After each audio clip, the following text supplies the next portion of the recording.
Kokam, mana kokam? Takbir. Kalau mau disebutin satu-satu banyak.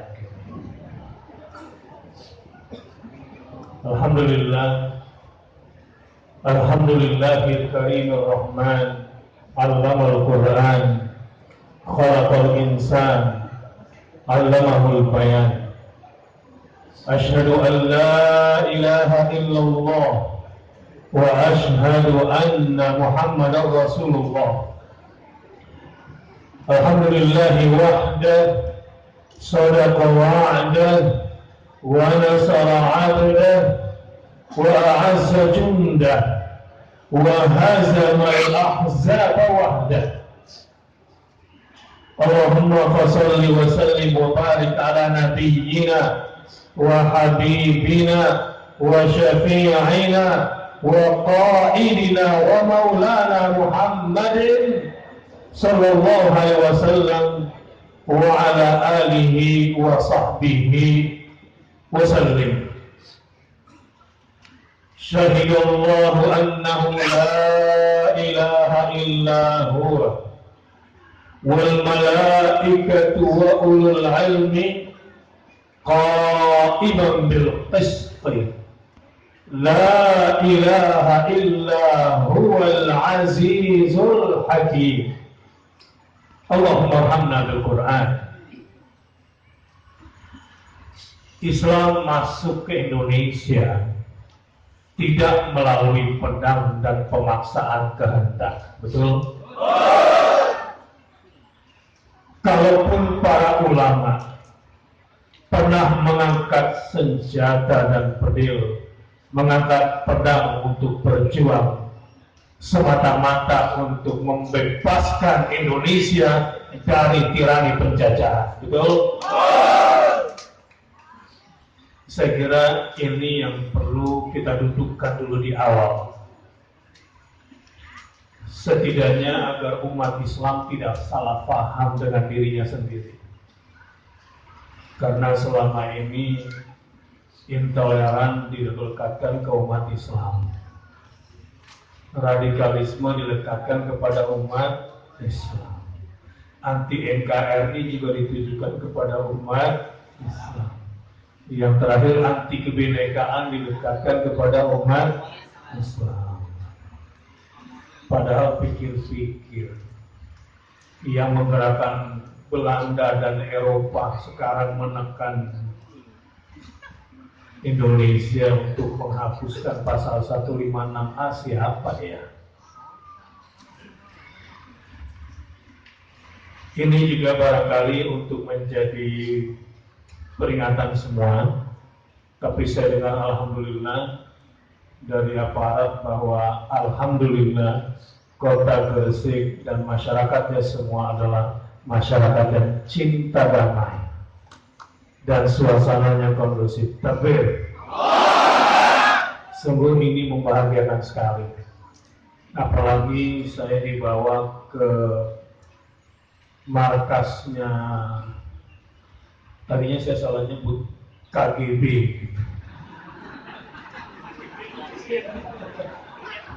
Yang betul adalah GKB. Ya, kita doakan almarhum Haji Bisri dan keluarganya. Dan hari ini saya pun pakai peci kesayangan saya dari AW.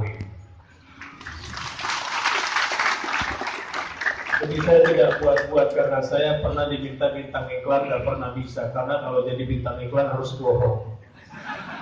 Tapi kali ini saya tidak bisa bohong. Peci favorit saya adalah AW.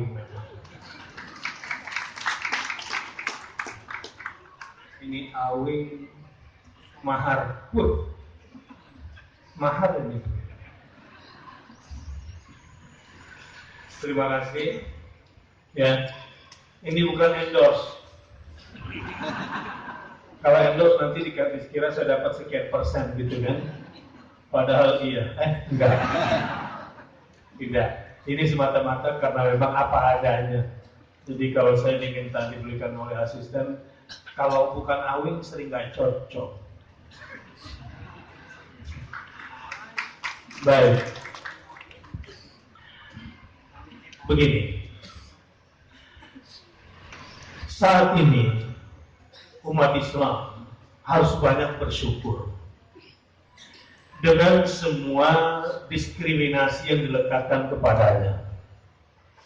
Apalagi orang Gresik punya prinsip sing waras ngalah. Ya, bagus tuh ada edaran. Ustadz, itu mereka demonstrasi lewat jam 18, kenapa boleh? Kenapa umat Islam nggak boleh? Sing waras, kan kalian sholat maghrib, mereka tidak.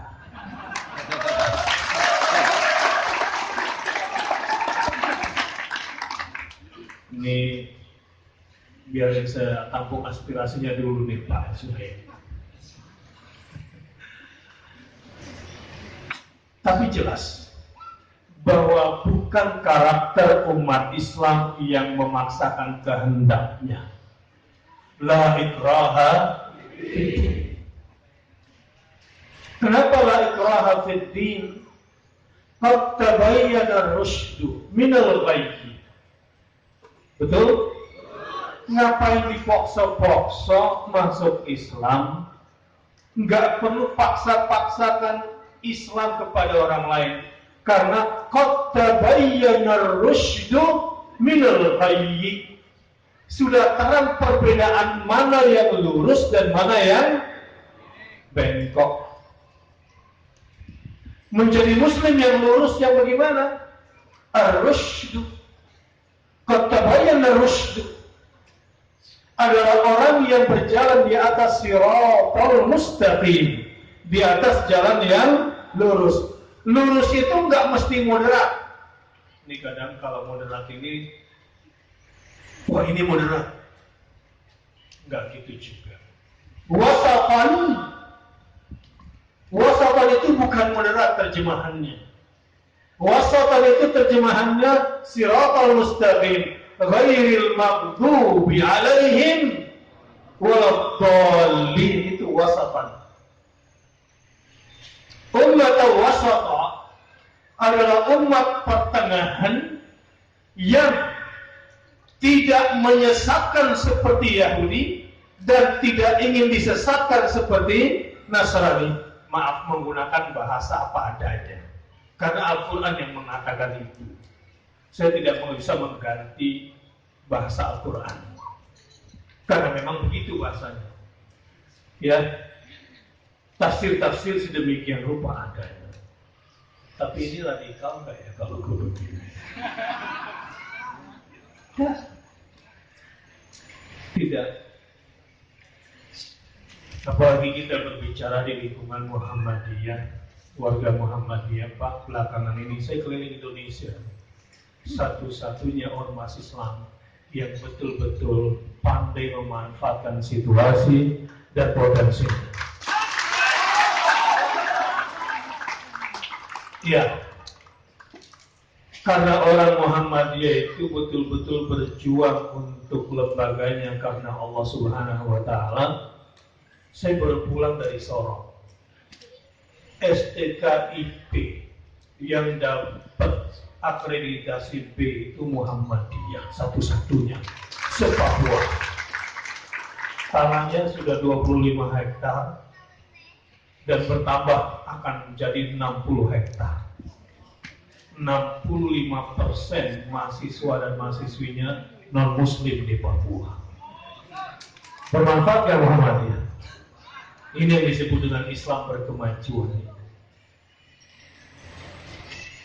Menarik sekali karena STKIP ini kan sekolah tinggi, ST sekolah tinggi, KIP keguruan ilmu pendidikan. Muhammadiyah mengajarkan itu dan 65% non-muslim kemudian akan mengajarkan lagi kepada orang lain. Ilmunya ngambil dari Muhammadiyah. Dan inilah dakwah Muhammadiyah rahmatan lil alamin. Tapi yang menariknya adalah alhamdulillah warga Muhammadiyah nggak merasa paling NKRI. nggak merasa paling bineka tunggal ika, karena langsung dicontohkan dalam bentuk perbuatan. Ar-Rusydu, As-Siratal Mustaqim. Muhammadiyah yang belakangan ini paling tanggap di tengah gelora umat Islam agar tidak ekstrim kanan sehingga melakukan gerakan-gerakan dekonstruktif, inginnya rusuh, tidak ada di Muhammadiyah, itu betul. Tapi juga tidak menjilat-jilat ke kiri untuk kepentingan-kepentingan sesaat, karena Muhammadiyah sudah kaya, nggak perlu lagi colek kiri, colek kanan. Jadi memang umat Islam itu harus banyak mencontoh sama gerakan Muhammadiyah ini. Saya tidak tahu apakah Gresik lebih maju dari Surabaya dan Sidoarjo.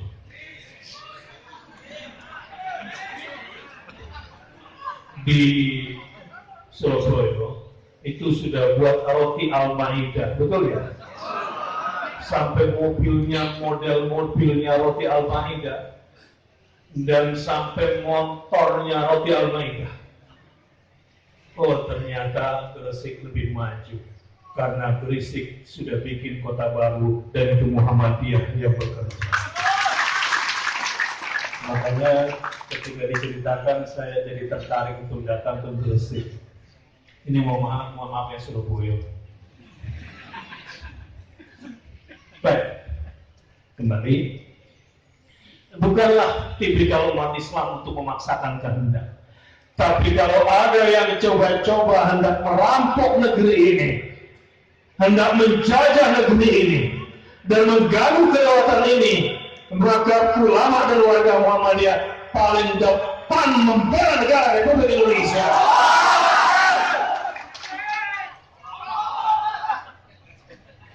Jadi coba lihat, bedakan antara memaksakan kehendak dengan mempertahankan kedaulatan Republik Indonesia.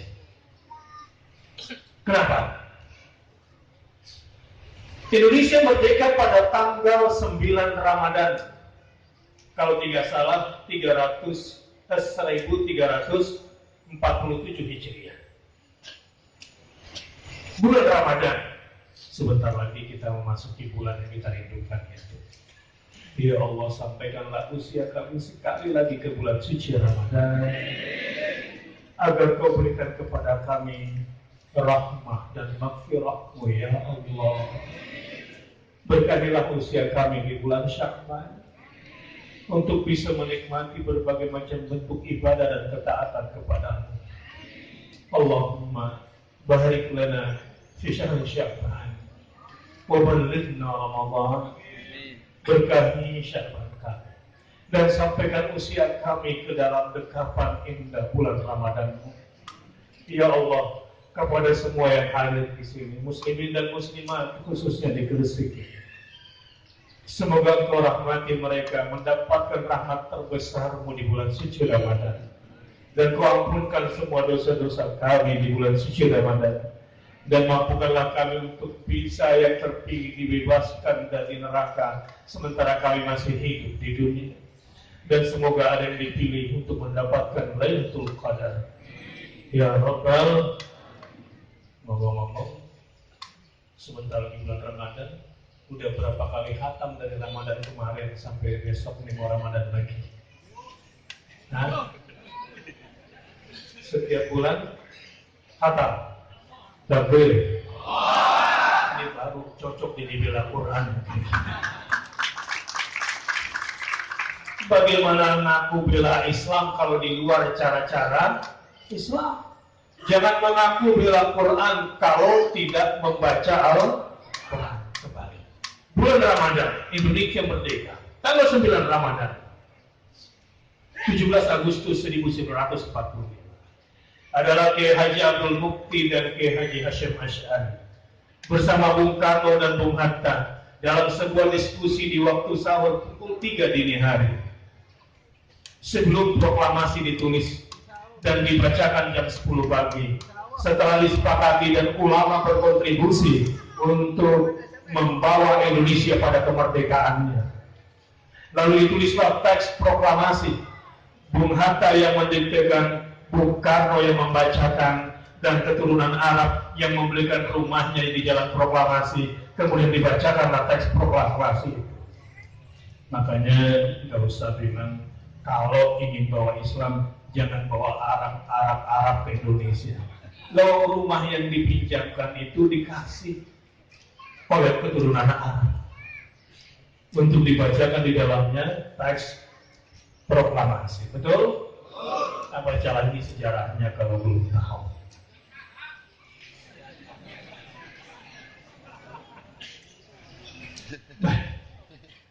Tapi tetap dengan ciri Islam di Indonesia ini. Saudara-saudara, saya ingin berikan peringatan. 4 bulan ke depan versi PBB, ini data 2 bulan yang lalu. 2 bulan yang lalu PBB memprediksi bahwa 6 bulan ke depan, jadi sekarang sudah lewat 2 bulan, berarti 4 bulan ke depan diperkirakan akan ada 20 juta jiwa terancam mati kelaparan dan 90%-nya adalah umat Islam yang terancam mati itu. Iya. Tapi saya di Solo kemarin makan terancam. Sebelum ini terancam yang membahagiakan. Dari 20 juta orang terancam mati kelaparan itu 90%-nya adalah umat Islam. Dan penyebab tertinggi kedua kenapa terjadi kelaparan adalah akibat bencana La Nina dan El Nino. Tapi tahu nggak penyebab pertamanya? Kenapa 20 juta orang 90% Muslim ini terancam kematian? Penyebab pertamanya adalah perang saudara. Apa penyebab utamanya? Perang saudara. Saya balik bertanya kepada para ulama, kemarin saya ngobrol. Tolong ceritakan saya analisis sirah nabawiyahnya. Ketika terjadi peperangan di masa Rasul dan masa sahabat, pada peristiwa Ghazawat atau Saraya, peperangan yang disertai langsung oleh Rasulullah dan yang tidak disertai langsung oleh Rasulullah, kira-kira akibat peperangan ini ada nggak dampak kelaparan seperti sekarang ini? Ada nggak kira-kira? Di zaman peperangan di masa Rasul, di masa jihad di mana sahabat berada, kira-kira akibat peperangan yang dilakukan oleh Rasulullah dan para sahabat menyisakan kelaparan seperti sekarang nggak kira-kira? Berarti hati-hati, ada masalah dalam jihad yang dilakukan oleh umat Islam saat ini. Hati-hati. Saya tanya pada para ulama, kita ngobrol secara jujur, analisis ini. Saudara-saudara, penting sekali untuk saya sampaikan ini di awal. Sebab Indonesia sedang diuji oleh Allah Subhanahu wa Ta'ala belakangan ini. Tapi alhamdulillah, saya tanya Pak, tadi malam ada bakar lilin nggak di Gresik? Alhamdulillah nggak ada. Alhamdulillah. Di Makassar kemarin malam hampir saja di Pantai Losari itu kejadian, dan di beberapa tempat. Mungkin kelihatan video di Manado bagaimana mereka merangsek bandara sambil mengunus-unuskan pedang, bahkan sampai ke bawah pesawat. Indonesia sedang diuji persaudaraannya. Maka sebelum saya salah teriak, apalagi orang Gresik, nggak usah disulut-sulut suruh jihad, loncat sendiri.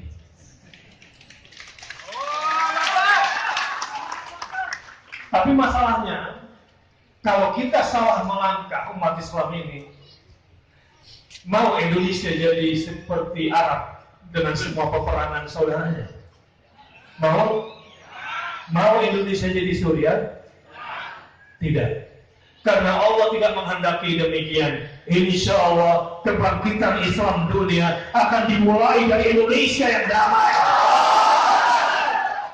Dulu sejak zaman saya kuliah, saya skeptis, hampir tidak percaya. Para pengamat internasional dan para ulama dunia selalu mengatakan, insya Allah satu hari nanti kebangkitan Islam dunia akan dimulai dari Indonesia.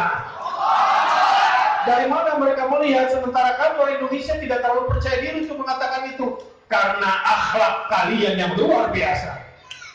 Dari mana kalian melihatnya? Kami melihat kalau kalian pergi haji dan kami datang ke negeri kalian, akhlak kalian membuat kami terpesona. Inilah insya Allah yang akan menceritakan Islam ke seluruh dunia. Ya, awalnya saya tidak percaya. Ya, namanya orang gak pede.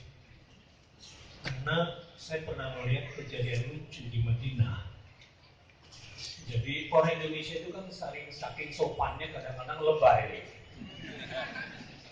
Jadi ceritanya gini Pak, ini zaman saya kuliah.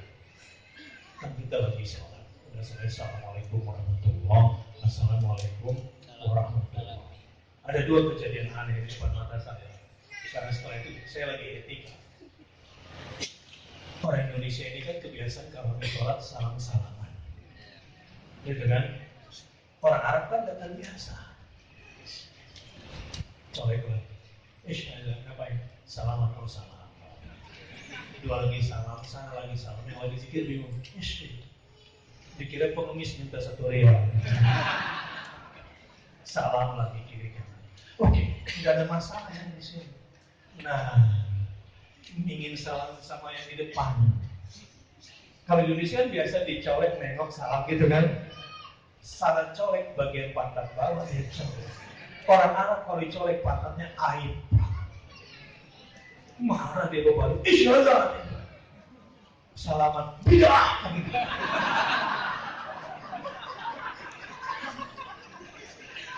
Sampai akhirnya usai sholat subuh datanglah Arab satu lagi yang waras. Yang tadi yang pertama bukan gak waras karena tersinggung, pantatnya dicolek. Mereka tuh lebih suka dipukul keplak kepalanya daripada dicolek pantatnya. Ini rahasia ya. Masih budaya punya caranya sendiri. Datang melatih, lihat di dakwah begitu. Akhi, kata orang Arab, saya pura-pura nggak tahu, saya di sampingnya. Dia ini orang Indonesia. Memang pengetahuannya tidak sepandai kami. Tetapi dia ingin mengamalkan Assalamualaikum warahmatullahi wabarakatuh. Assalamualaikum warahmatullahi wabarakatuh. Kalau orang Muhammadiyah kan nggak menggabung budaya kan, salam-salaman kiri kanan nggak seperti yang lain lah ya. Sudah paham lah gitu kan? Iya. Belum juga. Ya nggak apa-apa, itu bukan bid'ah. Kan sholat itu dimulai dari iftitah dengan takbiratul ihram, ditutup dengan. Jadi kalau sudah salam kemudian ada salam-salaman kan sudah selesai. Jadi nggak urusannya sama sholat kan? Ya. Jadi nggak bid'ah sholatnya. Datanglah dia. Ya akhi. Ini orang cuma ingin mengamalkan salam. Kamu bilang ini bid'ah. Cara kamu ini lebih bid'ah daripada perbuatan dia. Karena dia menghendaki kebaikan. Akhirnya selesai masalah. Ada lagi kasus kedua. Jadi membudaya di Arab itu kan kalau orang sholat kemudian ada yang lewat teng-dong gitu kan, kayak ada kereta api gini di halaman. Orang Indonesia lewat, pas mau lewat teng-dong pergi. Kenapa nggak boleh? Saya perhatikan apa yang dilakukan sama orang Indonesia. Maju lagi ditahan lagi teng-dong. Oh dia pikir kurang sopan, tambah dia jalan permisi. Apa yang permisi Arab? Dilanjutkan sholat.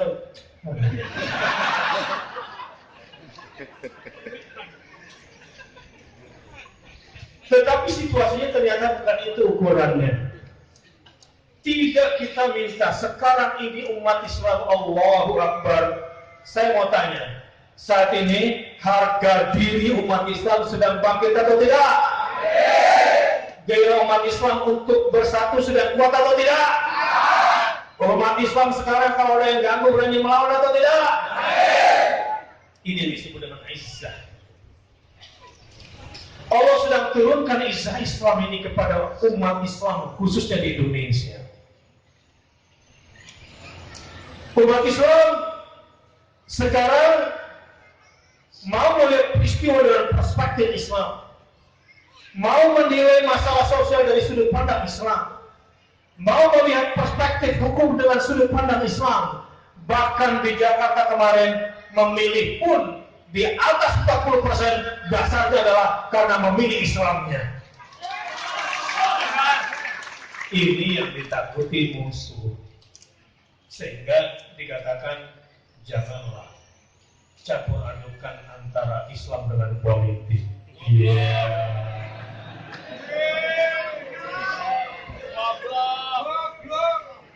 Kalau ada orang Katolik memilih bupati karena Katoliknya, boleh atau tidak? Boleh. Konstitusional atau tidak? Konstitusional. Kalau orang-orang Cina di Jakarta milih Ahok karena kecinaannya, sah atau tidak? Sah. Orang Islam boleh nggak milih orang Islam? Boleh. Terus kalau kita milih dituduh apa biasanya?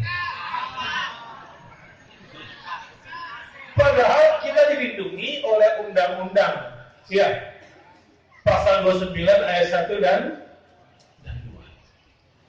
Tetapi tentu menjadi kewajiban kita sekarang ini, bagaimana menempatkan Islam pada tempatnya.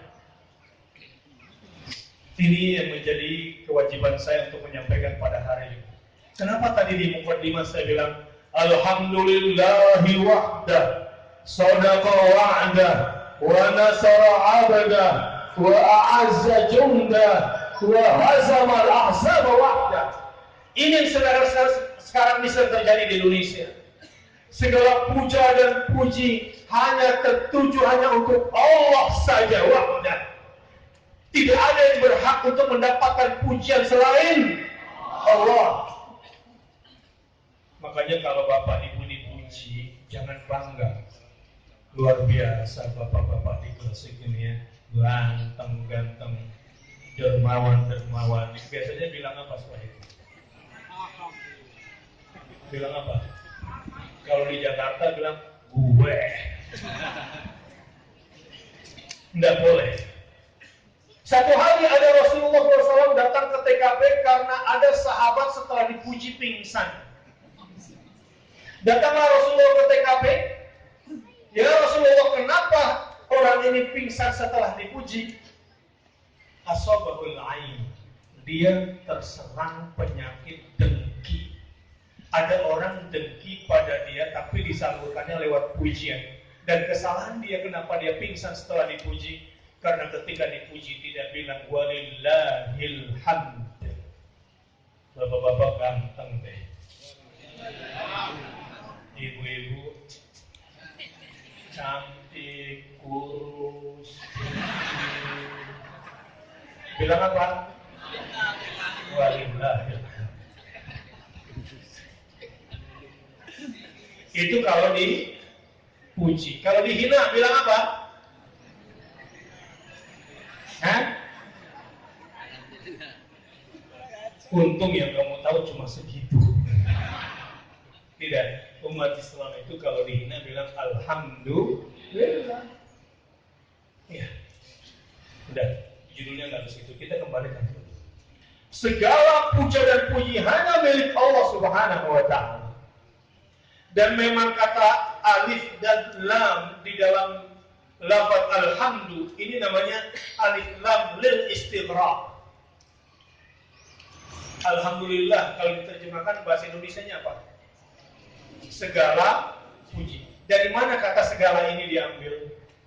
Dari alif dan lam itu. Alhamdulillah. Makanya kalau memuji Allah itu sepenuhnya. Misalnya ibu-ibu di rumah sakit sedang sakit, kemudian datang orang yang besuk ibu. Gimana Mbak kabarnya? Sambil duduk. Alhamdulillah. Tidak boleh bilang, ini kan ada ibu baru saja dapat hadiah tapi kurang memuaskan. Gimana? Ya, alhamdulillah aja deh. Ini berarti alif lamnya tuh belum sempurna. Gimana kabarnya? Ya, alhamdulillah aja. Ini berarti belum sempurna. Gimana posisinya? Gimana penghasilannya? Alhamdulillah sih, tapi kan nggak sempurna. Alhamdulillahi wahdah. Segala puja dan puji hanya milik Allah. Jadi sekalipun kita sakit, sekalipun kita merasa kekurangan, tetapi puja dan puji Allah tidak boleh kurang sama sekali. Sebab dialah tempat untuk dipuja dan dipuji secara sempurna. Shadaqallahu wa'dah. Allah Subhanahu wa ta'ala, ini Bapak-bapak, Ibu sekalian, kalau ingin menjadi pribadi dengan karakter kuat, harus punya kepribadian as-sidqu billah. As-sidqu billah, selalu membenarkan Allah dan membenarkan semua janji Allah dan membenarkan semua ancaman-ancaman Allah. As-sidqu billah. Karena Allah sadaqa wa'dah. Di Jakarta kemarin banyak yang protes saya. Kayak saya bilang, di aksi simpatik 55, apapun putusan hakim, terimalah. Betul gak saya ngomong begitu? Banyak yang protes gak? Banyak, marah sama saya. Ini apa nih maksudnya Ustaz Bakhtiar Nasir? Loh, asyidqu billah. Kalau kita sudah bermunajat kepada Allah, kalau kita sudah berdoa kepada Allah, apapun keputusannya harus terima. Memang tidak memuaskan kita, tetapi hakim sudah dipilih oleh Allah di dunia ini, perwakilannya di muka bumi ini. Nih, kita main bola, ya, kita main bola. Tiba-tiba wasitnya nggak melihat, kan sering tuh diving, ya. Kemarin Real Madrid lawan Atletico menang-menang. Agregatnya berapa? Hah? Berarti nggak tahajud ya soalnya.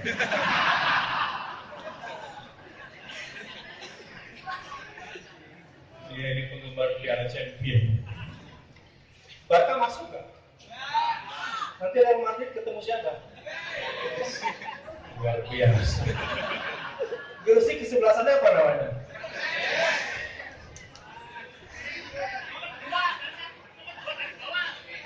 Kalau di Jawa Barat ada Jackmania versus Viking, di Gresik ada nggak gitu-gitu? Tapi nggak ada, ya Allah Akbar. Karena lurus-lurus agamanya di sini. Maaf bercanda bola sama bapak-bapak. Nanti ibu juga saja bercanda sih. Kalau begitu Ustaz Bakhtiar Nasir sebetulnya teroris atau bukan sih? Gak cocok lah ya. Asyidqu billah.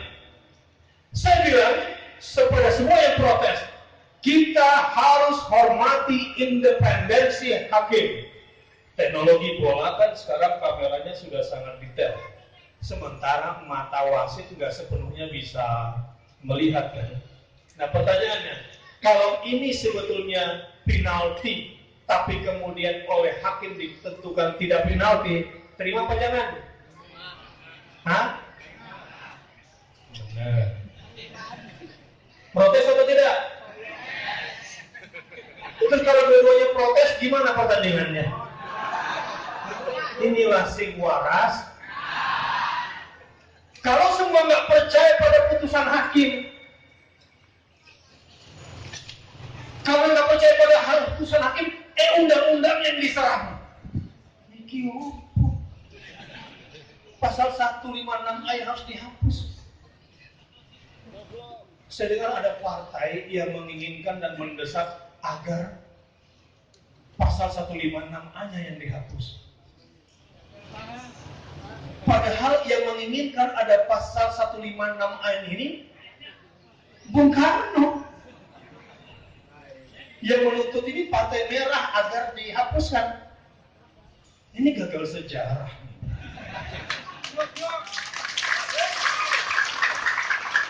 Sebab untuk menjaga toleransi beragama dan umat beragama di Indonesia Harus ada pasal 156A itu. Jangan cuma gara-gara kalah kemudian pasalnya dihapus. Ada ibu-ibu yang bilang begini, cermin tahun 2017 itu tak satu pun yang bagus. Beda dengan cermin tahun 80-an. Kalau cermin tahun 80-an saya bercermin, kulit saya kencang. Tapi cermin 2017 ini,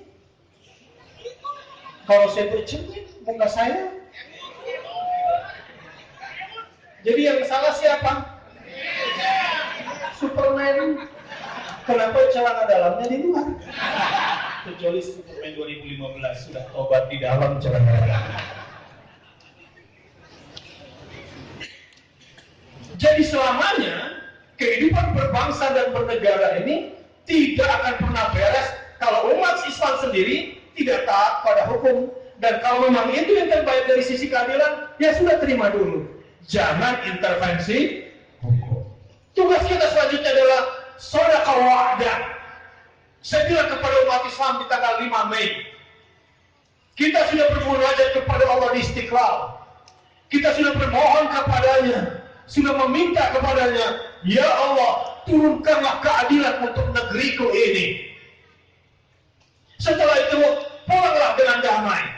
Jaga kebersihan. Alhamdulillah, umat Islam setiap bikin aksi 411, 212, sampai saya pimpin sendiri kemudian 55, itu semuanya aman, tertib, damai, dan bersih.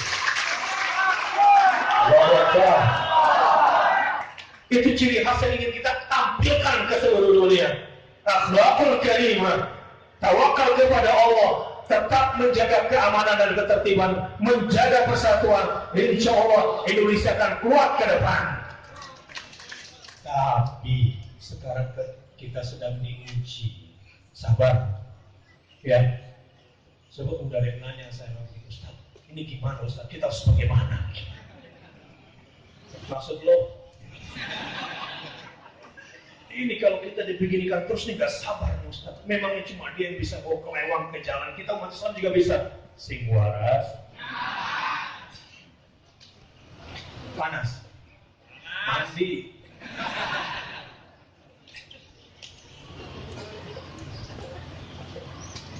Saya bilang baca hasbunallah la ilaha illa huwa alaihi tawakkaltu wa huwa rabbul arsyil azim atau wa huwa rabbul arsyil karim. Pulang dari tanggal 5 sampai tanggal 19 sampai tanggal 9, insya Allah kalian akan sujud syukur. Betul nggak kejadiannya? Nih, banyak yang minta saya revolusi. Siap revolusi? Revolusi apa?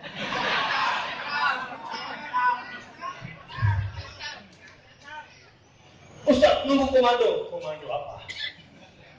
Revolusi, jumroh. Sudah punya ongkos ke Mekah. Korban. Mau jumroh di mana? Bid'ah jumroh di Monas. Tapi demi Allah saya katakan, kalau doa kita dikabulkan oleh Allah Subhanahu wa Ta'ala, dan Allah sendiri yang turunkan keadilannya, itulah revolusi yang sesungguhnya. Tidak perlu revolusi berdarah.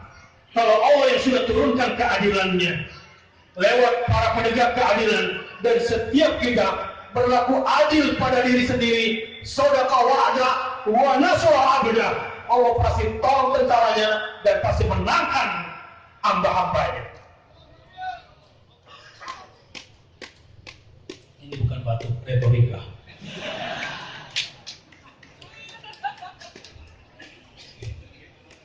Wa a'azza jund. Anda yang berani bersabar. Saya katakan, umat Islam bukanlah umat yang selalu memaksakan kehendaknya, tapi jiwa jihad umat Islam tidak boleh luntur dan harus selalu dijaga. Namun jangan salah tempat. Jangan salah tempat. Muhammadiyah sudah melakukan hal yang tepat. Ruhul jihad orang Muhammadiyah dialokasikan bagaimana melawan ketidakadilan ekonomi, lewat kekuatan ekonomi, dan Muhammadiyah terdepan dalam hal ini. Kalau perlu konsep daripada GKB, jangan salah sebut, ini harus dibawa ke seluruh Indonesia. Orang Muhammadiyah menguasai properti, dan orang-orang Islam membeli properti dari umat Islam, lalu kemudian membangun lingkungan Islami, dan jadikan itu sebagai miniatur peradaban yang kita bawa ke dunia. Takbir. Saya berikan kedua. Enggak Pak, itu maksudnya minta minum.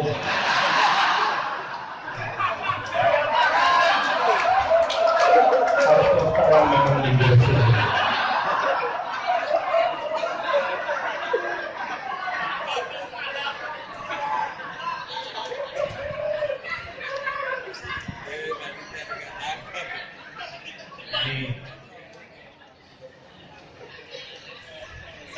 Jus jeruk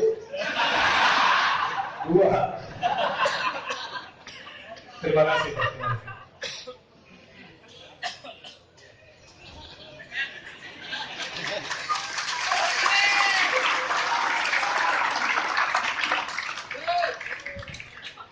Baik.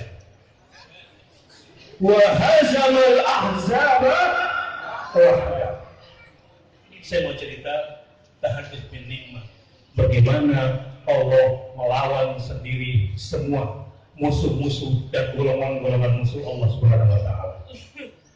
Di Jakarta ada fenomena politik yang unik.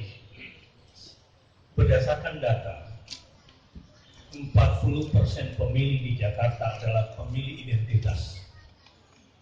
Dan pilihan umat terhadap pilihan politiknya mengikuti partai politik di bawah 20%. Sehingga di putaran kedua di Jakarta, saya bilang kepada teman-teman yang ustadz dan ulama, nggak apa-apa berdiri, saya masih cukup muda. Tapi ini perhatian yang luar biasa, biar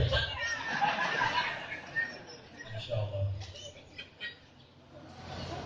Saya bilang sama teman saya, udah gini aja gantian, kamu yang ngajar pengajian, saya ngajak umat untuk memilih pemilih muslim, saya bilang.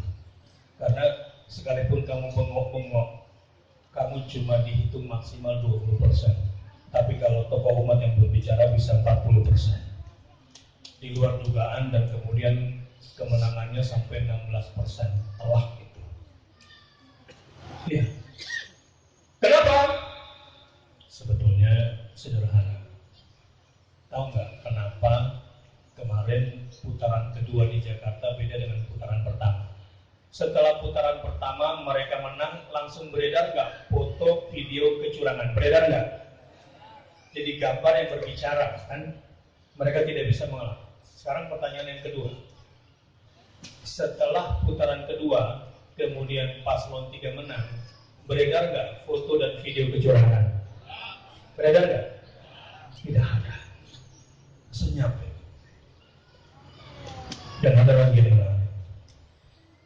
Selama ini di benak orang politik, saya bocorkan ya, sebab saya ikut melihat langsung. Yang bisa jadi gubernur di Jakarta kalau punya modal 200 miliar. Kalau untuk jadi wali kota di Gresik berapa modal?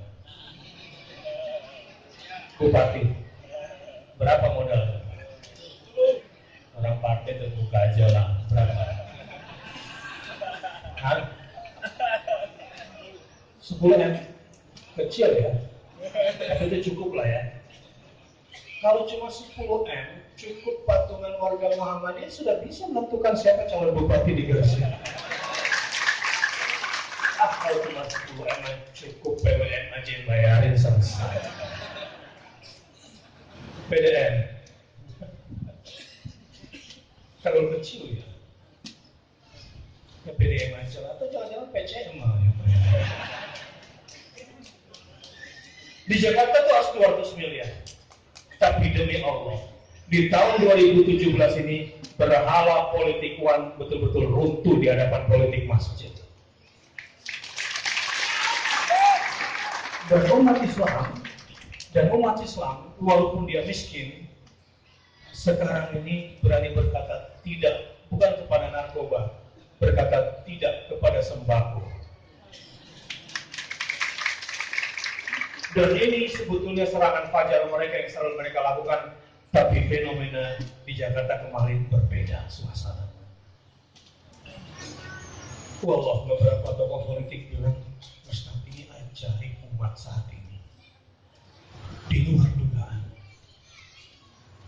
Di belakang mereka itu pemodal-pemodal yang uangnya tidak berseri, berarti uang palsu. Dan biasanya, ini saya ngobrol sama orang bisnis. Para pebisnis membiayai politik itu biasanya selalu dua kaki kan? Ya.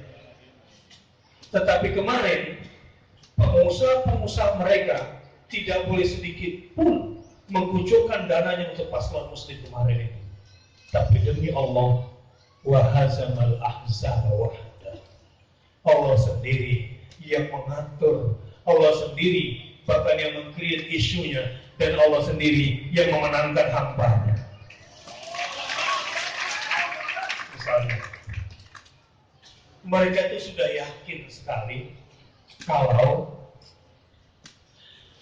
mereka bakal bisa memenangkan isu di minggu-minggu terakhir pilkada dengan membuat video ganyang Cina. Akhirnya video itu menguntungkan siapa? Menguntungkan Islam dan merugikan dirinya sendiri. Rupanya belum banyak yang update ini. Saking tenangnya di garis bagus. Saya cuma ingin membacakan wahazamal ahzaba wahda. Kalau umat Islam tetap menjaga kedamaiannya, kalau umat Islam tetap ingin menjaga persatuannya dan bertawakal kepada Allah Subhanahu wa taala, karena umat Islam nggak akan acung-acungkan pedang mengancam saudara sebangsa dan senegara, tidak akan itu. Apalagi mengancam datang ke airport dengan pedang, dengan kelewat atas nama adat istiadat. Bukan budaya Islam di Indonesia. Sebab Islam di Indonesia adalah Islam yang memegang Bhinneka Tunggal Ika. Jelas siapa yang Bhinneka Tunggal Ika dan siapa yang tidak? Sabar. Sing waras. Jadi nggak usah juga ikut-ikutan apa ya nanti kalau ada orang-orang dari Manado datang ke Surabaya, saya akan bawakan juga apanya itu. Celurit.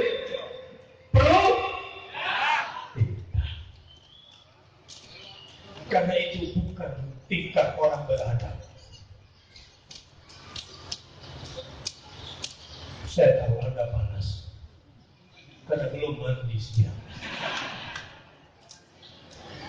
Jadi perlu dibalas? Tidak. Ini ujian kebangsaan kita. Ini ujian nasionalisme kita. Bahkan ini ujian bagi patriotisme kita. Betul? Saya mau tanya. Mayoritas polisi dan TNI itu apa agamanya? Polisi dan TNI itu musuh kita tuh bukan? Jujur. Jujur. Polisi ini saudara atau musuh? Terus? Hah? Ini kalau nulis WA menyebarkan fitnah hoax itu, ya Allah, ini hati-hati. Ini kebanyakan dosa kita nanti, khususnya bulan Ramadan.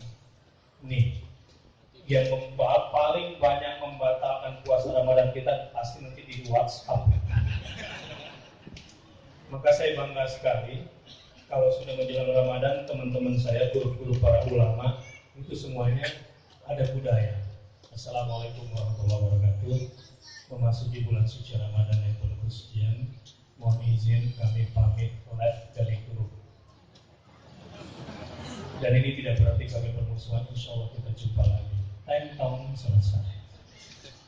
Sehingga ketika baca Quran tidak terganggu, ketika tahajud tidak terganggu. Ya, Ada orang bangun tidur,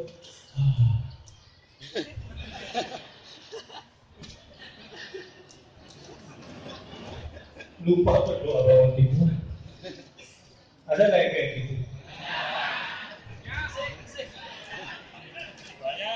Keluar dari sebab ini sekarang bencana terbesar kita adalah fitnah, bahasa. Memang kadang senang melihatnya kalau musuh diolok-olok begitu ya. Melihat gambar itu puas nggak? Puas. Setelah itu diapakan? Share dosa. Merasa nggak saat itu menyebarkan dosa? Baru di komen lagi tambah komen. Kena undang ITE seperti Buniani. Hati-hati. Jadi apa yang terjadi semua ini serahkanlah kepada Allah, dan bangsa ini sedang diuji. Jangan terprovokasi. Siap? Ada yang ingin membetulkan sekarang antara Muslim dengan non-Muslim. Ada yang membetulkan antara Islam dengan etnik. Ini sudah kelihatan tanda-tandanya. Dan saya membaca ini, dan ternyata ada sebuah agenda global bahwa untuk melawan Islam dan kekuatan Islam yang terus berkembang, benturkan dengan adat dan budaya. Dan di Indonesia sudah mulai dimainkan itu. Cuma saya nggak tega menyebut lembaga apa di PBB yang sedang mulai memainkan ini. Dan itu ada. Dan yang paling bahaya sekarang, yang sedang mereka kerjakan, Bapak Ibu sekalian, saya bersumpah demi Allah, saya tidak main-main dengan apa yang saya katakan. Sebab saya tidak ingin menyesatkan publik dengan informasi yang sama.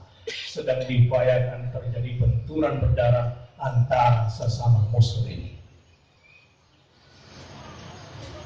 Bahaya. Kalau dua anak laki-laki ibu sedang berkelahinya dahsyat. Biasanya ibu bilang apa sama kedua anak itu? Hah? Terus no, tak kempel satu-satu. Apa itu cara yang baik menyelesaikan masalah? Tidak. Ini sedikit tips.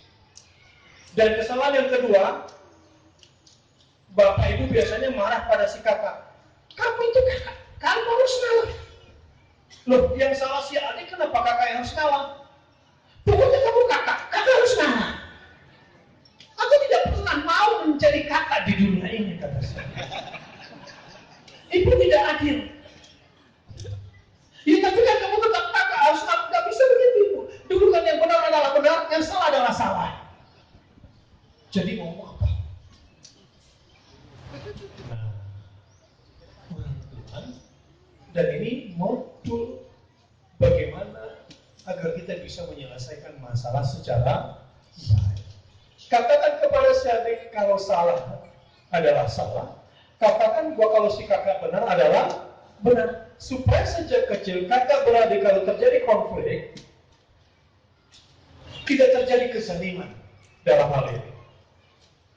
Nah sekarang mudah-mudahan pemuda Muhammadiyah tidak bisa diperalat. Setuju? Kongkam tidak akan mau menjadi backing siapapun. Setuju? Insya Allah para pimpinan Muhammadiyah amanah menjalankan ini. Pimpinan Muhammadiyah jihadnya jangan diragukan. Tapi mereka bukanlah sumbu pendek yang model dibelok-belokkan dengan mudah. Betul kan? Ini bentukan Muhammadiyah. Apalagi hanya untuk dipengaruhi kepentingan politik sesaat. Tidak kan? Karena Muhammadiyah sudah punya uang, jadi nggak perlu. Ini maknanya ya, perkuat basis-basis ekonomi di masjid. Di Jakarta kemarin, masjid-masjid yang lagunya gak ganti-ganti dan dulu sampai sekarang. Ya dana, dananya kurang.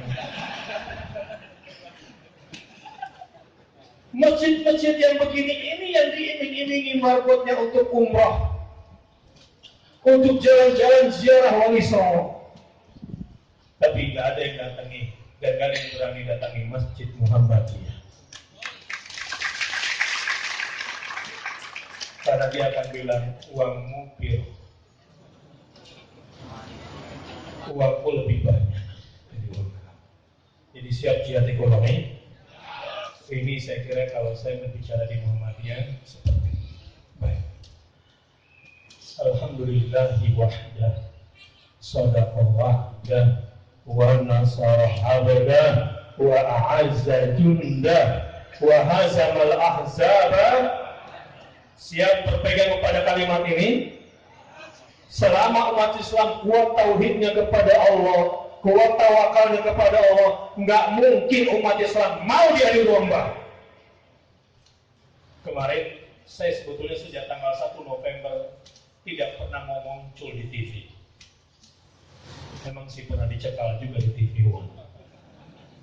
Ada pesanan dari atas kepada pemilik TV kepada yang di bawahnya, nama wajah Bakhtiar Nasir nggak boleh muncul lagi di program TV. Oh gitu ya caranya ya. Tapi ingin saya katakan begini, ya, bahwa Allah itu punya caranya sendiri. Ini umat Islam dengan izin Allah, walaupun tidak punya TV mainstream, betul? Dan khusus warga Muhammadiyah, mulai hari ini channel pertama yang harus dibuka adalah TV-mu. Siap? Channel apa yang pertama kali dibuka? Insya Allah nggak ada maksiat di situ. Setuju? Mulai hari ini apa channel TV-nya? Apa? TV-mu. Itu kalau umat Islam sudah kembali ke situ dan kemudian tersosialisasikan dengan baik, insya Allah akan aman jadinya. Tetapi yang ingin saya katakan bahwa selama umat Islam selalu tawakal dan percaya diri kepada semua yang diperbuatnya, ini akan melahirkan kekuatan besar dan musuh akan takut pada kita. Tidak akan ada konglomerat di Indonesia ini kalau 83% pasar umat Islam hanya beli produk-produk umat Islam. Umat Islam beli properti kepada umat Islam. Betul?